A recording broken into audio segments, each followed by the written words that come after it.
Historical pictures are in black and white. Legendary exploits are in full color. Pecos Bill never lived. He is the creation of storytellers who exaggerated the real life of the early cowboys of the Southwest, invented additional fantastic exploits, and assigned them to the mythical Pecos Bill. But the land itself was real, and just as fantastic and fabulous as Pecos Bill's mighty deeds. A century and a half ago, a vast and lonely land stretched beyond the Mississippi, the old Southwest of Pecos Bill. There were a few scattered missions built for the Indians by priests from Mexico. An occasional ranch stood like an oasis in a desert of vacant land. Indians hunted the vast herds of buffalo grazing on these plains. There were herds of wild horses, descendants of the horses brought over to the New World by the Spanish explorers. The first Spanish settlers developed a famous breed of cattle called Texas Longhorns, peculiarly suited to this land.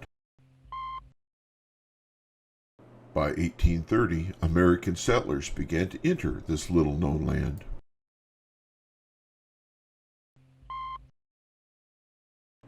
As legend would have it, Pecos Bill was born in a cabin like this.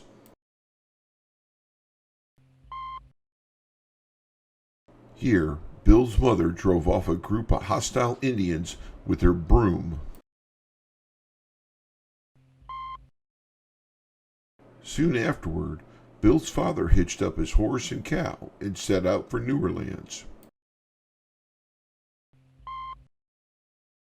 Crossing the Pecos River, Bill was jolted out, fell on his head, and lost his memory. The wagon moved on, and little Bill sat there all by himself until an old coyote came along. The coyote took Bill home with him and taught him how to howl and live as coyotes do. Having no memory of any other life, Bill thought he was a coyote and lived as one.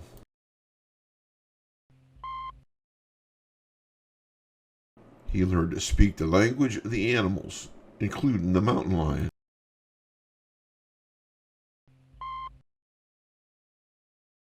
He even learned the language of the rattlesnake, who lived among the rocks.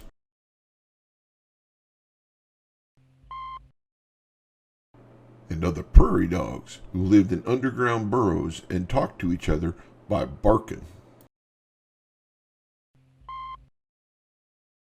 Then one day, at a waterhole, Bill met a cowboy and learned he was a man.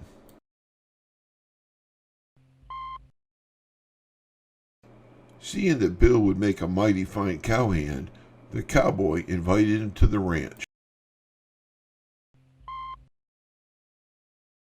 Here he dressed Bill in cowboy clothes and clipped his long wild hair.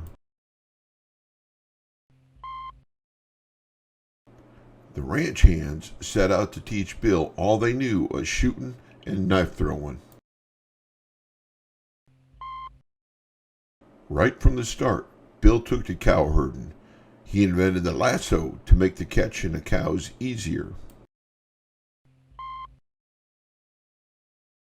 and the branding iron so a rancher could identify his own stock.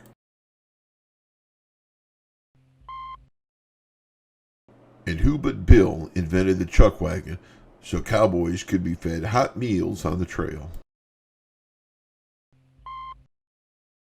They say Bill held the first roundup, where each rancher gathered and branded his stock from the open range. Of course, Bill also invented cattle drives, where many ranchers united to drive their stock hundreds of miles to market. Just for fun, Bill rode a mountain lion using a live rattler for a lariat. He also hunted the king of the wild horses, the Great White Pacing Mustang.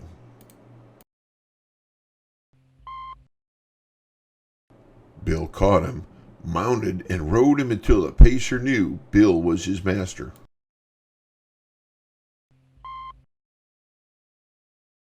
When Bill walked away, talking horse talk, the pacer followed willingly. Bill bought Pyramid Mountain, so one side of his ranch would always be in the shade. Following the shade around the peak as they grazed, the cattle grew longer legs on the downside. Sure that he could ride anything that moved, Bill decided to tame a cyclone. The last anyone saw of Bill, he was astride that cyclone, riding it toward the far horizon. Some folks still believe he tamed it. Even today, whenever cowboys gather around a fire, the tall tales of Pecos Bill are being told and added to. For who knows when Bill will ride back into sight on a cyclone tamed into a ray of sunlight. The end. Hey folks, thanks for watching. Don't forget to like, share, and subscribe to our channel. Cheers.